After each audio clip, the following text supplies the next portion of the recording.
الرحمن الرحیم۔ نبی کریم صلی اللہ علیہ وسلم نے ارشاد فرمایا کہ شہید کا ہر گناہ معاف ہے الا الدین، مگر قرض۔ دیکھو ہر مسلمان، پکا سچا مسلمان، اس کے دل میں تمنا ہوتی ہے کہ مجھے شہادت مل جائے، اس لیے کہ شہادت کا مرتبہ بہت بلند ہے۔ کتابوں میں آتا ہے کہ اگر سچے دل سے انسان یہ دعا کرے کہ بھئی مجھے شہادت ملے اور کرتا رہے دعا، اگر اسے بستر پر بھی موت آئے گی نا تو اللہ کی ذات سے امید ہے شہادت کا ثواب مل جائے گا اسے۔ تو شہادت کا مرتبہ بہت بڑا ہے۔ اب جو ہم فلسطین میں شہادتیں دیکھ رہے ہیں، زیادہ سے زیادہ بچوں کی شہادت ہوئی ہے۔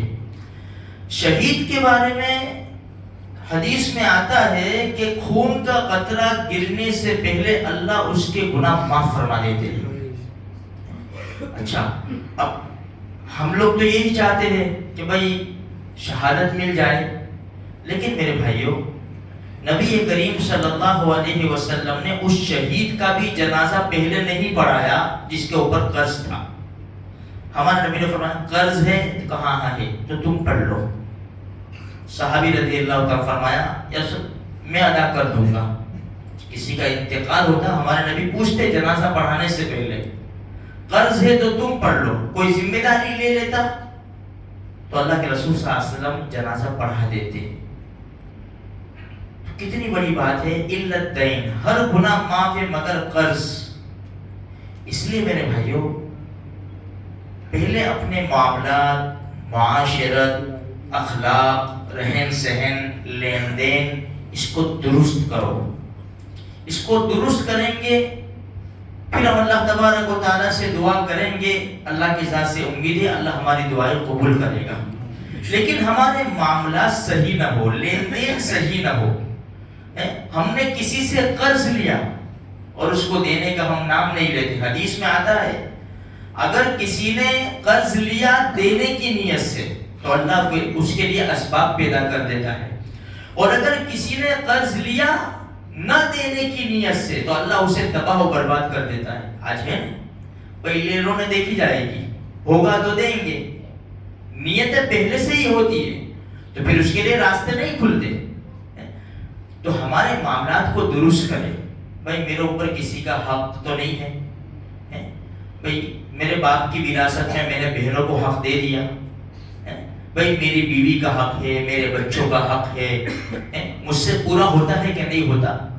ایک بہت بڑی ذمہ داری ہے، ماں باپ کی، بیوی بچوں کی، پڑوسیوں کی بہت بڑی ذمہ داری ہے۔ اس لیے ہر ایک آتِ کل ذی حق حقہ، ہر ایک حق والے کو اس کا حق دو۔ تو میرے بھائیوں، یہ ہم لوگ کیا سمجھتے ہیں دینداری؟ نماز، روزہ، ذکر، تلاوت، حج، عمرہ، مسجدوں میں کچھ دے دینا، بیواؤں کی خبر گیری کر لینا، یتیموں کے سر پر، بے شک دین ہے، لیکن صرف اتنا ہی دین نہیں ہے، اتنا ہی دین نہیں ہے۔ دین کے ہمارے آقا صلی اللہ علیہ وسلم نے فرمایا 70 سے زیادہ شاخیں ہیں۔ سب سے افضل اس بات کی گواہی دینا کہ اللہ کے سوا کوئی عبادت کے لائق نہیں، محمد صلی اللہ علیہ وسلم اللہ کے رسول ہیں، اور ادنا تکلیف دینے والی چیز کو راستے سے ہٹا دینا، اس کے بیچ میں جو ہے ایمان کے بعد یہ اخلاق، معاشرت، معاملات، رہن سہن، لین دین، یہ بہت بڑے بڑے شعبے ہیں، انسان اس کے اوپر دھیان نہیں دیتا۔ میرے بھائیوں، اگر کسی کا حق مارا تو کوئی چھوٹی چیز ہے؟ کسی کا حق مارا، کسی کی زمین ایک بالش دبا دی تو 7 زمینوں کا توق کل قیامت کے میدان میں اس کے گلے میں پہنایا جائے گا۔ کسی کا پیسہ لے لیا، درہم کے چھٹے حصے کے بدلے میں 700 نمازیں دینی پڑے گی۔ کہنے کا مقصد یہ ہے کہ ہماری امیدیں تو بہت بڑی بڑی ہے، لیکن ہمارے معاملات، ہمارے اخلاق، ہماری معاشرت یہ زیرو ہے میرے بھائی۔ اسی لیے ہمیں چاہیے کہ اپنے گھر والوں سے لے کر سب کے حق ادا کرے، سب کے ساتھ حسن اخلاق سے پیش آوے، جس کا جو حق ہے حق ادا کرے.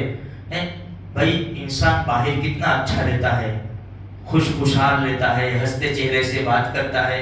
میں سوچوں کہ میں اپنے گھر میں بھی ایسا رہ رہا ہوں. حالانکہ اللہ کے رسول صلی اللہ علیہ وسلم فرمایا خیرکم خیرکم لأہلہ وانا خیرکم لأہلی.